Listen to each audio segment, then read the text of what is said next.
Bonjour, monsieur le préfet, vous êtes préfet de l'Institut Bwindi. Oui, bonjour mon cher ami Crispin Kachali. Vous êtes préfet de l'Institut Bwindi. Oui, je suis le préfet de l'Institut Bwindi. Et vous vous appelez David Biabene. David Biabene. Oui. Vous connaissez dans l'histoire de Bwindi, au fait, comment ça a commencé, David? Bon, Bwindi, l'Institut Bwindi aujourd'hui, dans les temps, on s'était appelé IPPKI, Institut pédagogique protestant du Kivu. Oui. Et ils ont commencé à l'Emera. Oui, ils ont commencé à l'Emera en 1950. Hein. C'est des missionnaires suédois et norvégiens qui avaient initié l'initiative et qui l'ont accompagné pendant plusieurs années. Mais alors, il s'est fait que en 1964, avec la rébellion mouléliste de Pierre Moulélé, eh bien, l'école a dû quitter l'Emera. Là où l'hôpital de Panzi avait commencé également. Hein, l'école a dû quitter l'Emera pour venir s'installer en ville dans des locaux de fortune, hein, dans la commune d'Ibanda. Vous voyez la route d'Ouvira, c'est un peu au-dessus, hein? Oui. Oui, sur l'avenue des ouvriers là-bas. C'est là que l'école a commencé à fonctionner. Et bon, après, en 1969, eh bien, on va s'installer ici sur la colline de Bwindi, après avoir acheté le terrain auprès de M. Skolowski, qui était parti déjà hein, avec l'indépendance. Il était parti, mais il avait confié la responsabilité, la garde de la concession au vieux Kanigi, qui était là. Vous l'avez connu quand vous avez étudié ici.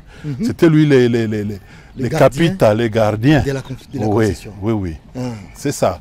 Et donc, en ce moment-là, le représentant légal honoraire de la CEPAC, CEPSA en ce moment-là, et le représentant légal honoraire de la CELPA, eh bien, c'est eux qui étaient le leadership, les représentants légaux, qui ont travaillé avec des missionnaires pour acquérir cette colline de Bwindi. La colline de Bwindi. Oui, c'était Jean Ruigita et Pierre Totoro. Et Pierre Totoro. Oui. Et la colline Bwindi s'est trouvée ici. Et le nom de Bwindi, c'était le nom de cette colline. De cette colline. Exact. Et lorsque Bwindi s'était installé ici, ils ont commencé en quelle année? C'est en 1969 qu'ils ont commencé à fonctionner ici. À fonctionner ici. Oui. Et à cette époque, c'était seulement des missionnaires qui étaient des préfets. Oui, en tout cas, en 1969, c'était des missionnaires qui enseignaient. Les responsables, c'était des missionnaires qui étaient des préfets également. Oui. Et Bwindi a été construit, bâti sur une base de la foi. Tout à fait. Tout à fait. Bon, comme vous le savez aussi, vous avez vu dans notre grande salle, on met la crainte de l'éternel et le commencement de la sagesse. Et donc, c'est une école qui a comme vision, depuis tous ces temps-là, de former un homme complet, un homme qui craint Dieu, un homme qui peut être utile à lui-même, à la société, pourquoi pas à toute l'humanité entière. C'est ça. Parce que je me dis, ok, ils ont commencé bien sûr à l'Emera, ils sont venus ici à Bukavu, mais quand tout passe par l'Emera pour venir ici à Bukavu et pour atteindre toute la République, c'est une grande vision des missionnaires. Oui, c'est une grande vision, mais aussi, attention, il ne faut pas ignorer le plan de Dieu. Le plan de Dieu, il est grand. Hein. L'école a commencé à l'Emera, c'était pour former des moniteurs qui étaient appelés à encadrer les écoles de l'ancien Kivu, les écoles protestantes, les anciens Kivu, les écoles du Rwanda, les écoles du Burundi également. C'était ça, et comme je l'ai dit, Dieu est grand, il a son plan, et à travers la guerre de Pierre Moulélé, eh bien, l'école va se retrouver ici. De la même manière que avec la guerre de l'AFDL, Panzi, hein, n'est-ce pas, qui était le maire dans les temps, s'est retrouvé également à Bukavu. Formidable. Avant d'y arriver sur Panzi, lorsque nous voyons l'Institut Bwindi, cette partie, c'est l'internat de l'Institut. Oui, il y a l'internat, il y a les réfectoires, oui. Il y avait les grands réfectoires. Oui. De l'autre partie. Laissez-moi vous dire que la fête du mariage du prix Nobel, docteur Denis Mukwege, la fête de son mariage, alors que la famille habitait Kadutu, c'était dans cette salle. La fête de mariage de son fils, Alain, C'était dans ses C'était réfectoires. dans leur Oh, et Signike Mukwege aime beaucoup cette école. Cette école, en fait, il y a des racines aussi profondes. Oui, tout à fait. Et il y a beaucoup de grandes personnalités en RDC qui sont passées par ici. Vous compris? Moi compris. Moi également. Ok. Franchement. Et pour les gens qui ont été des pionniers, là je parle de Totoro. Oui. Je parle aussi un premier préfet noir qui est passé dans cette institution. Oui. Le premier préfet noir, c'est M. Ngashi Bikulo Mienda qui a eu les commandes de cette école. Je crois que c'était en 1974, hein, si j'ai bonne mémoire, en 1974. Et il a pu diriger l'école pendant 4 ans. Pendant 4 ans. Et c'était à l'époque même de l'étatisation. Hein. Et là, en ce moment-là, bon, l'école a eu beaucoup de problèmes. Hein. L'école a eu beaucoup de problèmes. Il a dû diriger l'école donc pendant 4 ans et c'était fini pour lui. Et il sera succédé par Monsieur Bake Moussirwa. Bake Moussirwa. Oui. Il est du Nord Kivu également. Alors, bon, lui n'a fait que 3 ans. Et Bake sera remplacé par M. Jörg Nardang, un missionnaire norvégien. Et en ce moment-là, c'est donc la CELPA seule qui gérait l'école. La CELPA était devenue gestionnaire de l'école, la gestion administrative, pédagogique et tout. Et bon, Ardang a fait quelques années, parce qu'eux, ils venaient ici sous mandat. Sous mandat de là où ils travaillaient. Il a fait quelques années, il est parti, et ce sera M. David Lecomte qui va lui succéder. Mais après ça, il va encore revenir, M. Ardang, Ardang. Et après Ardang, c'était Toure Leonardsen, que moi j'ai remplacé en 1990. Et vous conduisez Bwindi depuis 1990. Et ici repose un des doyens de... Oui, notre feu papa Pierre Totoro, qui fut représentant légal de la CELPA pendant plusieurs années. Et bien entendu aussi, il était parmi les initiateurs. Celui qui avait posé la première pierre de la construction de l'école. En ce moment-là, son collègue Jean Ruhigita n'était pas sur place. Et c'est Totoro qui a posé la première pierre de la construction de cette école sur cette colline.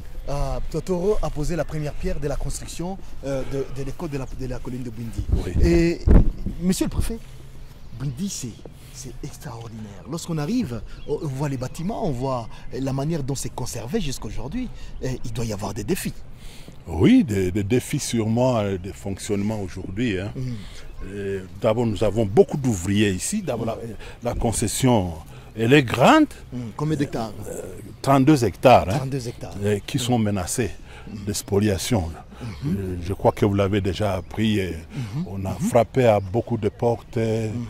Bon, surtout auprès des autorités étatiques, mais jusque-là, les problèmes se posent. Il y a des gens qui s'introduisent, qui construisent des maisonnettes dans la concession, à la limite de la concession de l'école. On est en train de faire un peu de bruit et bon, on attend voir comment ça va se passer. Mais il y a aussi le problème du fonctionnement de l'école. Je parlais d'un personnel nombreux, que parmi eux, nombreux ne reçoivent rien de l'État. Rien vraiment de l'État congolais. Ils ne sont pas payés par l'État et c'est un problème, ce sont les parents. Et aujourd'hui, avec l'arrêté du gouverneur, en tout cas, c'est un problème pour l'école de fonctionner avec ça. Bon, nous sommes en train de plaider, nous sommes en train d'expliquer ça à la hiérarchie et nous espérons qu'ils seront à notre écoute. Mais déjà l'année passée, il y avait un sérieux problème. Cette année, ça risque d'être pire pour le fonctionnement de l'école. Payer le personnel, mais aussi répondre aux autres besoins d'entretien, de maintenance, tous les besoins administratifs pour faire fonctionner l'école. C'est un problème sérieux.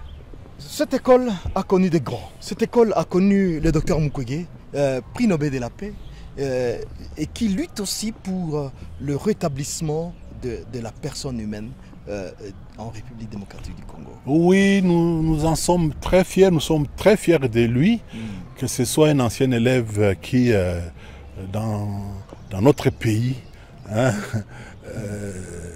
obtiennent les prix Nobel de la paix. C'est exceptionnel, ça n'a jamais été le cas ici, et même en Afrique, c'est à compter au bout des doigts. Hein. C'est un honneur pour vraiment cette école, par où il est passé, où il a fait ses études secondaires. Je me rappelle bien que c'était mon aîné, hein, d'une année. Lui, il obtenait son diplôme d'État en 1974, moi en 1975. Et bon, on ne sait jamais, je parlais du plan de Dieu. Hein. Nous étions ici, on venait chaque jour à pied, bon, comme tous les autres élèves. Mais bon, et aujourd'hui, bon, on est ce qu'elle est. Hein. Et le docteur Denis Mukwege est devenu prix Nobel. C'est vraiment un honneur pour nous, un honneur pour cette école. Et bon, il y a beaucoup d'autres. Beaucoup d'autres qui sont passés par ici, qui sont des grands responsables. L'ancien Premier ministre Matata Ponyo aussi. Le Premier ministre Matata Ponyo, il y a eu des ministres. Il y a beaucoup de ministres qui sont passés. Des députés nationaux. Dans tous les sens. Oui, dans tous les sens. Et bon, de grands serviteurs de Dieu. Est-ce que c'est pour dire que Bwindi, c'est l'école de l'excellence? Je crois que c'est une école d'excellence. Mais aujourd'hui, les conditions dans lesquelles elle travaille risque vraiment de l'appauvrir. Par rapport à notre système. Oui. De porter atteinte à sa vision pour la jeunesse. Votre vœu aujourd'hui? Notre vœu, c'est que les gouvernements nous accompagnent. Regardez. Que les gouvernements nous accompagnent dans le fonctionnement de l'école, que les anciens élèves nous accompagnent aussi, que tous ceux qui, de près ou de loin, qu'ils puissent aussi nous accompagner, parce que l'école est grande, l'école a beaucoup de problèmes de fonctionnement aujourd'hui, et notre souhait c'est que nous puissions être accompagnés par les uns et les autres pour protéger ces valeurs, pour protéger ces patrimoines. Monsieur le Préfet, nous vous disons merci. Ah mais c'est moi qui vous remercie. Merci.